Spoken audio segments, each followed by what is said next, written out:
Siyaphinda siyabingelela futhi bazalwane kwelihle igama lomfelo wethu uJesu Kristu waseNazaretha. Siyabonga kakhulu bazalwane.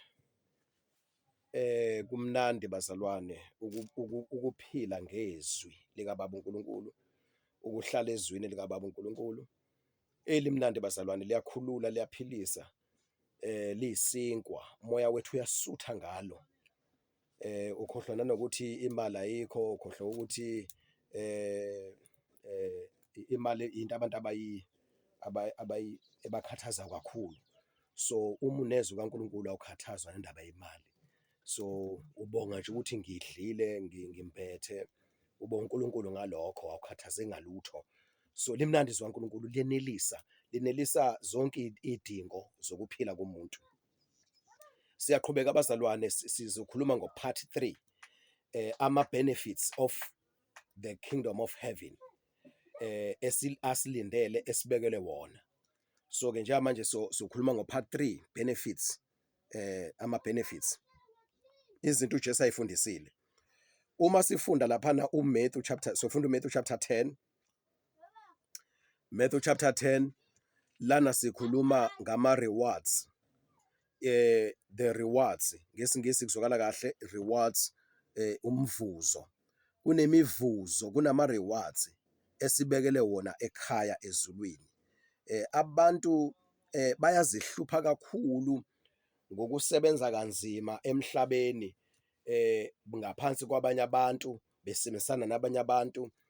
Ngisho kuthiwa umuntu unebhizinisi ayiqalela ayisungulele yena phansi, indlela asebenza ngayo kulolo hlobo lwebhizinisi, uba nethemba lokuthi uma ngathiwa kuyabheka ukuthi yiphi ibhizinisi esebenze kahle kulolu hlobo lomkhiqizo, then eyakhe uthola ukuthi iwashaya amakhanda lawa amanye,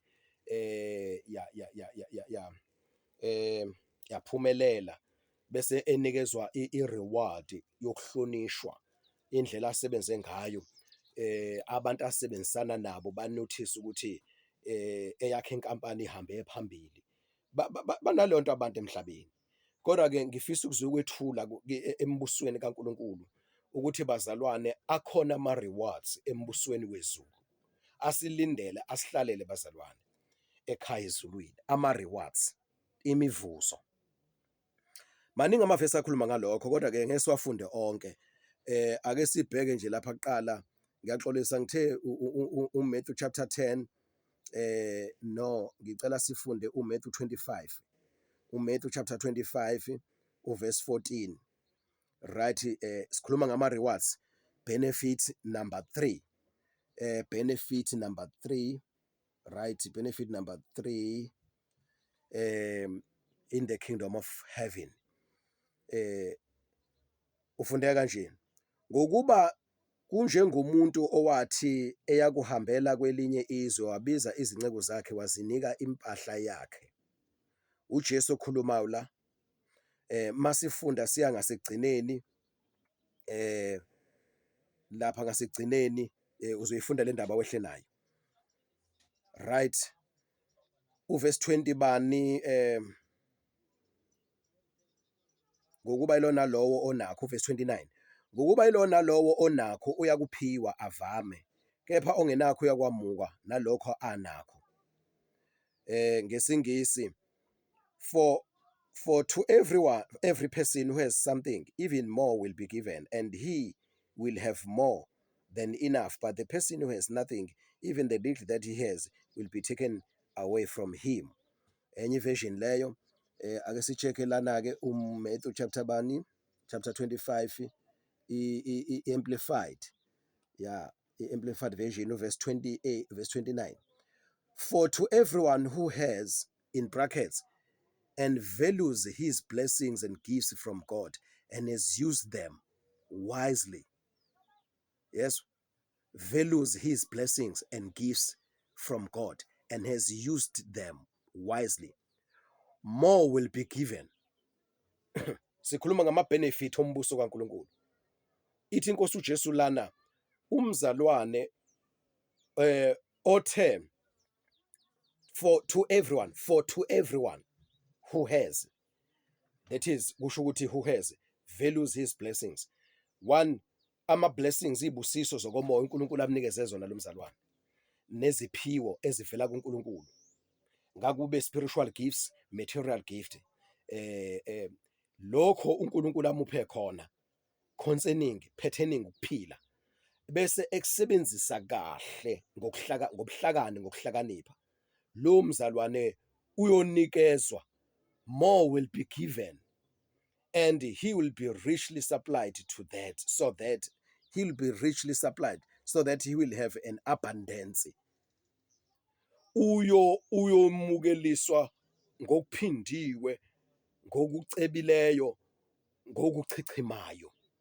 Umzalwane othi ekwazile ukuvaluisha, ukurecognize isiphiwo nesibusiso asibusiswe uNkulunkulu, esiyisiphiwo esivela kuNkulunkulu, wasisebenzisa ngobuhlakani bukaMoya oNgcwele, then lo mzalwane uyobusiswa ngokuphindiwe, ngokuchichimayo, in abundance. Lo mzalwane lo isithembiso leso, isithembiso leso, ibenefit leyo yombuso kaNkulunkulu, ukuthi whatever you do for God's kingdom, in the kingdom of heaven, noma yini oyenzayo usebenzisa okuphiwe ubaba uNkulunkulu, then ukusebenzise ngobuhlakani, ukuhlakanipha, ukusebenzisa usaba uNkulunkulu, ukusebenzisa ngoMoya oNgcwele, holo uMoya oNgcwele. Then uthi ke uJesu isithembiso, uthi uJesu, that person will be given, he will be richly supplied, so that he will have an abundance. Uyoba nokuchichimayo, ama-benefit lawo bazalwane. But sizokusebenzisa kanjani wisely isibusiso uNkulunkulu asiphe sona, uma sibuye sibe ngaphansi kwabezizwe abangamfuni uNkulunkulu ophilayo, sibuye sibe ngaphansi kombuso walelizwe omelene nentando kaNkulunkulu? So asikwazi ukusebenzisa wisely iziphiwo uNkulunkulu asipha zona singaphansi kombuso walelizwe. Sikwazi ukusebenzisa kahle ngokuhlakani kaNkulunkulu, ukuhlakanipha, i-wisdom, ukuthi ulalela uMoya oNgcwele, uhola uMoya oNgcwele, uhamba ngoMoya oNgcwele, uMoya oNgcwele ekufundisa izwi likaNkulunkulu. Then ukholwa uMoya oNgcwele kusho ukuthi whatever uNkulunkulu afuna ukuthi uyenze, uMoya oNgcwele uyena ozokukhola ukuthi wenze lokho, ngokuthi wena uvume ukholwa uMoya oNgcwele. Then uNkulunkulu athokoze, uNkulunkulu usibekeleke more riches in abundance ezimbusweni wezulu. Yisona sethembiso ke lesibazalwane, egameni lenkosi yethu uJesu. Uphathi bani lowo? Uphathi 3, rewards in the kingdom of heaven, umvuzo embusweni wani wezulu. Siyabonga kakhulu ke bazalwane, egameni lenkosi yethu uJesu. Asihlangane kuphathi 4. Amen.